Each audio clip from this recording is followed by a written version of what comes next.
Uber friends, my Lyft friends, I don't know if you're part of the Uber or Lyft Fight Club or Surge Club, but I thought the names given to this type of sort of behavior, you could call it, right, where drivers are fighting back, where drivers are manipulating the surge all across the country at airports, etc. You know why?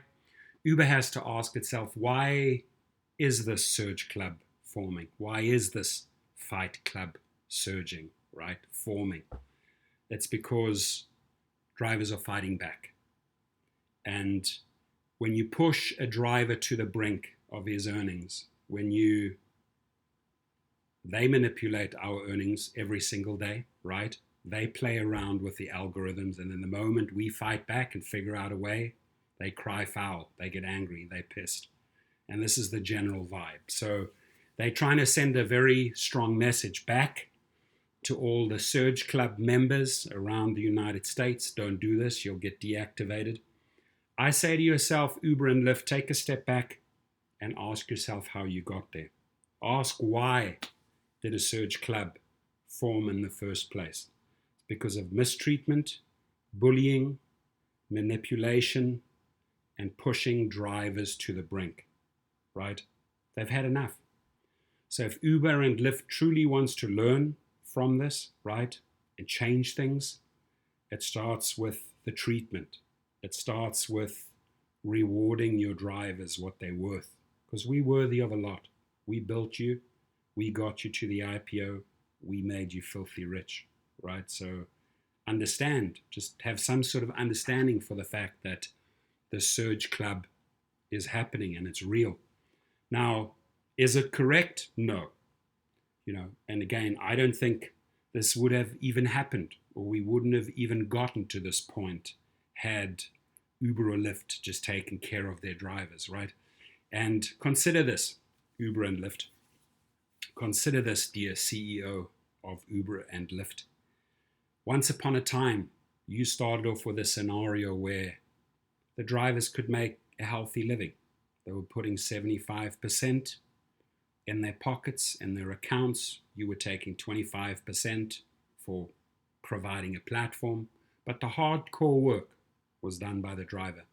And I think that was a very, very fair ratio. I believe that was a win-win situation. You never went out there and upped the rates for passengers. What you did is you started chipping away, taking away the driver's earnings bit by bit, bit by bit. And they started fighting back. And they started forming a fight club. Then they started forming a surge club because they had enough.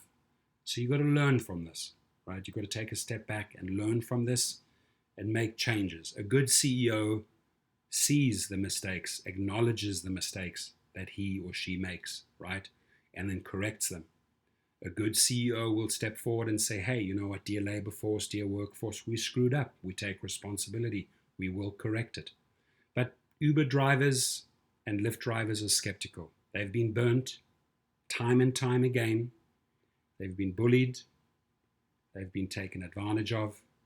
And again, I'm not surprised we're here. So the only way you correct the course of this ship is to take responsibility for effing up, for screwing up, and saying, hey, you know what? We're going to make it up to you. And you immediately start implementing changes. And if you're surprised that so many people are fighting back, if you're surprised that so many drivers are leaving you, you've got to ask yourself again, why? Why did we get here? And my suggestion to Logan Green, my suggestion to John Zimmer, my suggestion to Dara Kay is immediately go and address the earnings. That's where you've hurt us most. That's where you've truly showed us that you don't care.